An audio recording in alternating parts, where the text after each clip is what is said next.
The other day I learned the term Herbo from my son's friends. We were at a game night. My son's 18. It was a kind of a mixed, their parents and young people. And the young people, I heard them use the term Herbo.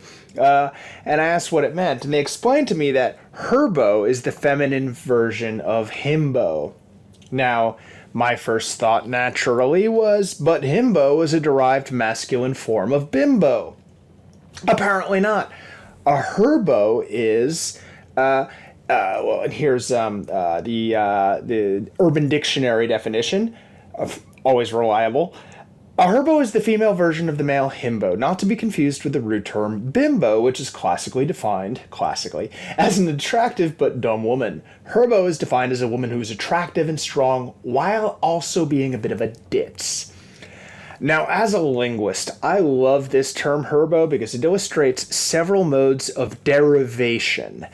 Derivation in linguistics is the process by which one word is turned into or derived from another.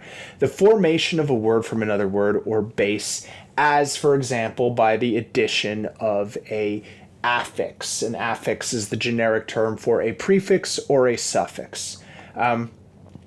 Let's take a look at how we get from Bimbo to Herbo. The original term Bimbo derived from Italian. In Italian, the O vowel at the end is a masculine Italian ending, and the Italian word just means boy, a cutesy relative of bambino, a baby or a little kid, and bimba would have been the feminine version. The attestation of bimbo in English first appears in 1919. Attestation is a word that's used in scholarship to describe its appearance in text. And it was at the time in 1919 originally it signified a young man of low intelligence, and we will see this usage into the 70s actually. But very quickly, the English loanword was transferred mostly to women, and after 1929, when the first attestation of bimbo referring to a woman appears over the course of the 20th century, the female designation of bimbo comes to predominate, as in this 1920s song, My Little Bimbo Down on the Bamboo Isle. That obviously is fun to say. By the 1980s, bimbo almost exclusively referred to women, and especially to conventionally attractive, traditionally feminine women of reputedly low intelligence. Bimbo became particularly prominent in the 1980s when a series of scandals brought disgrace to powerful men, including Senator Gary Hart, who was running for president in the 1988 for the Democratic primary, Lieutenant Colonel Oliver North, who was implicated in the Iran-Contra scandal of the Reagan administration, which is way too complicated to explain right now, and the televangelist Jim Baker. Which is probably the ugliest of the three situations if you look into it. The Wall Street Journal dubbed 1987 for all of these scandals the year of the bimbo. I'm not going to name the women who were blamed for their downfalls, as I'm not fond of the narrative that makes powerful older men the victims of the younger, attractive women who worked for them. If you want to take a deeper dive into this history, I would recommend the podcast You're Wrong About with Sarah Marshall and previously Michael Hobbs, who do a lot of research into media uproars of the 80s and 90s especially, and the women who were maligned by them. The one on Monica Lewinsky is very good.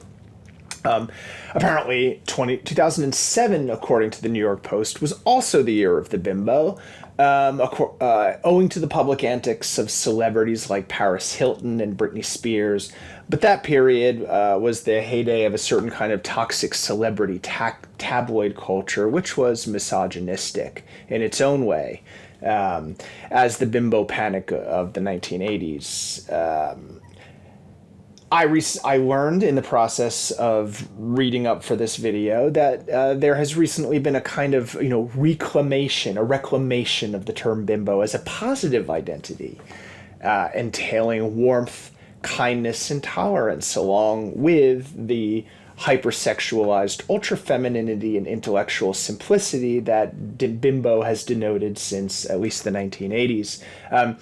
I'm not on TikTok, but apparently this trend is lives there under the hashtag Bimbo Talk. Apparently this has been happening there. I'm skeptical. about the reclamation of such a derogatory, what I always understood to be a derogatory term.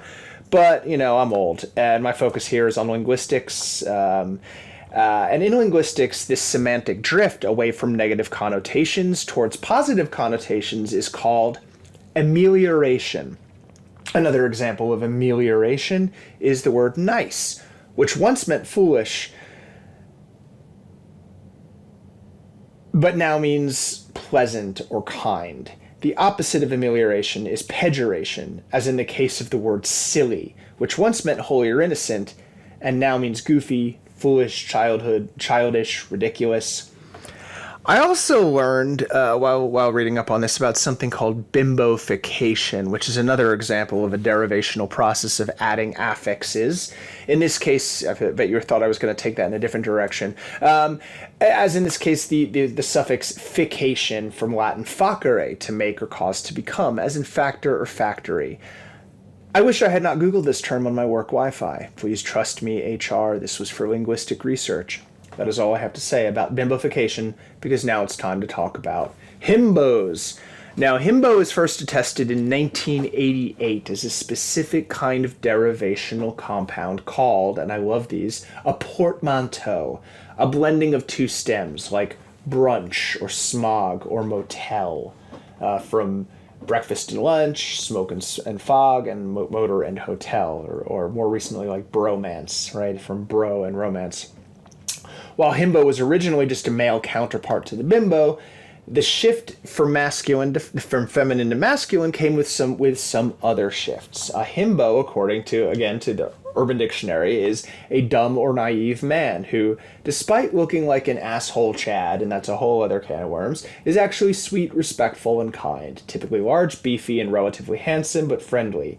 Gentle giants, if you will. Perhaps the best example of a himbo is Kronk from The Emperor's New Groove. He is large, strong, and stupid, but extremely kind and respectful to everyone. He is also incredibly innocent and unaware of many events happening around him, as most himbos are. Now, what's interesting to me here is that while himbo retains the meaning of hot dummy, it introduces a couple of semantic features that are absent from the bimbo, and these are benevolence and beefiness.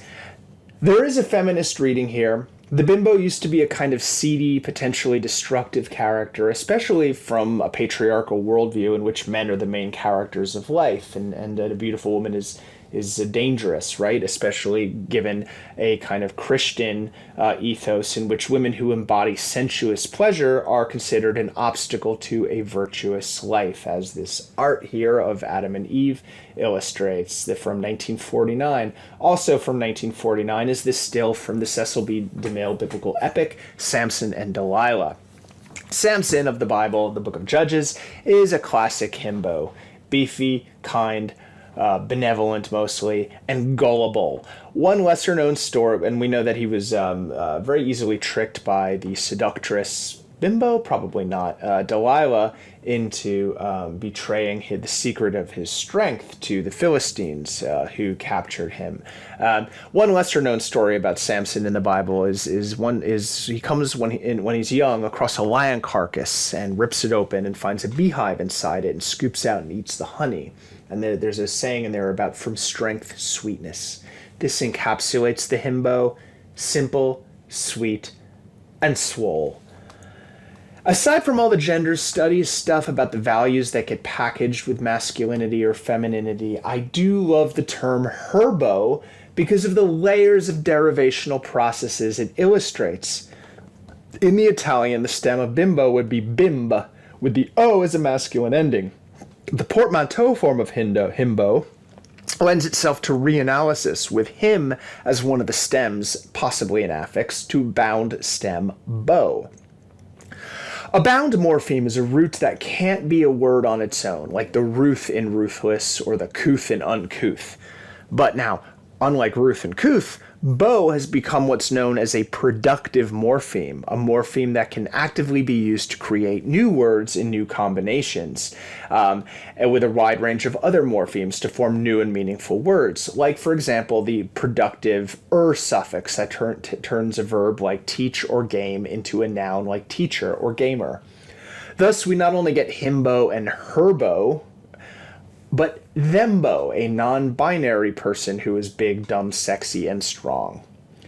Now, I've also seen the term for let's look at this chart here. This Tumblr Beetle Drink proposes that himbo and bimbo are not true opposites and exist more on a four-part axis, and the missing other two are herbo and himbim, which would be a skinny, dumb, pretty boy, with bim being dumb and skinny and the bow being beefy. And I don't know but your mileage may vary on this.